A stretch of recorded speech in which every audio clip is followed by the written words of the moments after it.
Today we're going to talk about some things that you probably never learned in English class. By the end of this video, you'll feel comfortable with English bathroom vocabulary and some common expressions that we use to talk about going to the bathroom.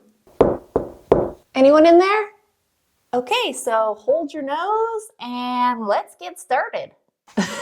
First things first, you'll walk in the bathroom door. Well, actually, you should not just walk in the bathroom door. If the door is closed, you probably want to knock on the door first. And you can say, "Is anybody in there? Is anybody in there? Anyone in there? Anybody in there?" If you don't hear a response, you might want to try the doorknob, try the door handle, although this is a little bit risky, so do it at your own risk. If somebody is in the bathroom, if the bathroom is occupied, they will probably panic a little bit, and then they will respond, "Somebody's in here," or "There's someone in here, someone's in here." And then the person waiting will say, "Oh, okay, sorry." That is a typical bathroom conversation. And then once we are finally in the bathroom, we can use the toilet. So today we're talking about bathroom vocabulary. So I want to start with maybe the most important thing in the bathroom, which is the toilet. So here's some important vocabulary to know about the toilet. I never thought in a million years I would be making a video on the internet talking about my toilet, but you know, here we are. So first things first, this is the lid, the toilet lid. Is that right? So I'm going to lift up the lid, and then here we have the toilet seat, which also lifts up.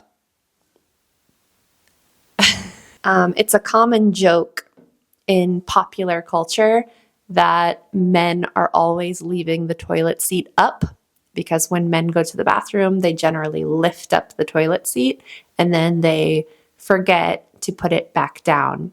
So you might hear that joke in movies and TV series and things like that, where people say, men, they always leave the toilet seat up." They're talking about this. You can leave the toilet seat up on someone else's life from now on. Doesn't like when you leave the toilet seat up. I'm gonna leave the toilet seat up if I want to, Sharon! Over here we have the flusher. I'm questioning myself now. This is what I call it. I call this the flusher. There might be other words for it, but we use this to flush the toilet.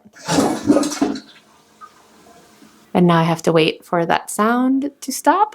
This is the toilet paper roll. And here we have more toilet paper or toilet paper rolls, some extra ones here. And then these, so this is a toilet paper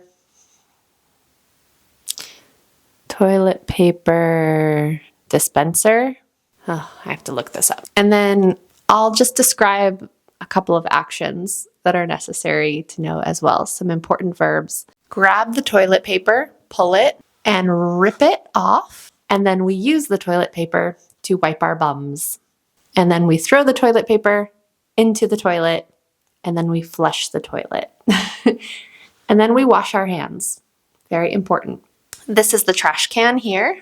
I know that not every culture has the same bathroom practices. For example, I've spent a lot of time in Indonesia, and I know that the practices are different there. Different cultures, different practices. Over here we have some bathroom reading, little book hanging here, although I think most people just use their cell phones these days to entertain themselves while they're on the toilet. Up here we have tissues, some Kleenex or tissues for blowing your nose, for wiping your nose. We also have some wipes back here. If you want to give your bum a good clean, you can use a wet wipe. Here's a question for you. How do you go to the bathroom in a polite way? How do you excuse yourself to go to the bathroom when you're hanging out with friends? So first of all, in the home, we say bathroom, in somebody's home. If we're in a restaurant or in a public place, we generally say restroom in the United States. Of course, sometimes we mix them up. That's fine. But generally, a restroom is in a public space and a bathroom is in someone's home. So if you're in somebody's house, you could say, "Excuse me, I'll be right back. I have to use the bathroom." "Excuse me, I'll be right back. I have to use the bathroom." Or you could say, "Excuse me, where's your bathroom? Sorry, where's your bathroom? Excuse me, where's your bathroom?" Or you could say, "Could I please use your bathroom? Could I please use your bathroom?" Or, "Do you mind if I use your bathroom? Do you mind if I use your bathroom? Do you mind if I use your bathroom?" There are actually a lot of polite ways that you can excuse yourself to go to the bathroom. And then if you're in a public place, such as a restaurant, you might say to the people around you at the table or to your friend, "I'll be right back. I just have to use the restroom." "I'll be right back. I just have to use the restroom." Or, "I'll be back in a minute. I'm going to use the restroom." "I'll be back in a minute. I'm going to use the restroom." "I'll be back in a minute. I'm going to use the restroom." "I'm going to use the restroom." That's a very natural way to say this. "I'll be right back. I'm going to use the restroom." Or you can ask, "Do you know where the restroom is?" You can ask your friend this question. Maybe they know. "Do you know where the restroom is?" "Okay, I'll be right back." There are, again, many ways to say this, but those are some natural ways that you can use. For any women who are watching, you might want to know the vocabulary words for these things. These are called pads for when you have your period. This is a pad or a sanitary pad, but we generally just say a pad. "Do you have a pad? I need to buy pads." This is a pad. And tampons. These are called tampons. "Do you have a tampon? I need to buy some tampons." Tampons. "Do they sell tampons here? Do you sell tampons here? Where are the tampons? Do you sell pads here? Where can I find the pads?" I would say that it's usually considered rude for most people in most situations to talk about the bodily functions. That's why there are so many rude words for things like pee and poop in English and probably in your language as well. However, when you're with your friends, it's probably okay to talk about these things. It depends on your personality and your friendships. Some people feel more comfortable using cute words that we use for little kids. So for example, with my 3-year-old son, we'll say, "Do you have to go pee-pee? Do you have to go pee-pee? Do you have to go poo-poo? Do you have to go poo-poo?" And some adults also prefer to use the words pee-pee and poo-poo, or poop, pee and poop. These are like a little bit gross maybe, but they're not offensive. You're not going to hurt anybody's feelings if you say pee-pee and poo-poo. These are very childlike words that you'll hear parents using and small children. "I have to pee. I have to poop." There are a lot of euphemisms in English. A euphemism is a polite way or a sort of hidden way of saying something that could be offensive or that could be gross. One popular euphemism that people will say is, "I have to go number 1." "I have to go number 1" means that you need to go pee. Or "I have to go number 2," which means that you have to go poop. It's not really polite though. "I have to go number 1, I have to go number 2. You would say this around your friends only and not at work.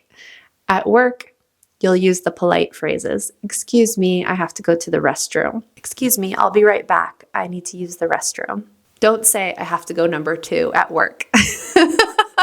Don't do that. Generally, in a bathroom, we have the toilet, the sink, and the bathtub or the shower. So I'll show you that now. This is a shower curtain. So to get into the shower or the bathtub, we're going to push the shower curtain aside. Okay, come here. This is the bathtub. I'm sitting in the bathtub, and it's also a shower. I've got my son's bath toys here for playing in the bath, a bar of soap here, some washcloths or face cloths. I usually call these face cloths. This is a loofah, another sort of sponge thing to use for washing your body, a razor, conditioner, and shampoo for washing your hair. This up here is a shower head. This shower head is not detachable. So in some showers, you'll find a detachable shower head that you can use to wash your whole body, but this shower does not have one of those. Most bathrooms have tile on the wall. This is tile here. This is the drain. This is where the water goes down. The water goes down the drain. We drain the tub, and that means that we empty the tub of all of the water. This is how we turn the shower on or the bath on. This is how we turn the water on and how we gauge the temperature. So over here we have the cold water, and if we turn the knob this way, we get hot water. So generally we want to put it somewhere in between so the water is warm. Well, personally, I like really hot showers, but most normal people would set this somewhere in between. And then we have the faucet here. So we use this for filling up the bath water, or if we prefer to take a shower, we can pull this little knob, this little thing here up, and it will make the shower turn on. We say, I'm taking a shower, I'm going to take a shower, I'll take a shower, or I'll take a bath. I'm going to go take a bath. I think I'll take a shower. Oh, it's time to take a bath. Here's another thing that you might find in many bathrooms, a scale so that you can weigh yourself. So you step onto the scale and then you'll be able to see how much you weigh.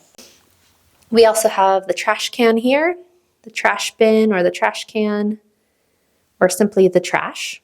And what's this? Oh, some lotion for after the bath, after the shower. And of course, after we use the bathroom or we use the toilet, we need to wash our hands in the sink. So over here, we've got the sink. You can call this the faucet or the tap. We turn the tap on or we turn the faucet on. And we turn the tap off or we turn the faucet off. Over here, we have hand soap for washing our hands. We squirt it out. Okay, I'll do it. We squirt out the hand soap and then we rinse our hands. I only have one hand because my other one is holding the camera. Turn the water off, turn off the tap, and then we dry our hands on the towel. This right here is a towel rack. So the towel is hanging on a towel rack here. Also on the sink, you might find mouthwash for cleaning your mouth, toothbrushes, and toothpaste. And of course, the mirror. This is a bathroom mat or a floor mat for when you step out of the tub. And so just so you can step on this and not get the floor all wet, you can dry your feet off on this and then dry off with a towel. Although there's no towel right now on the towel rack.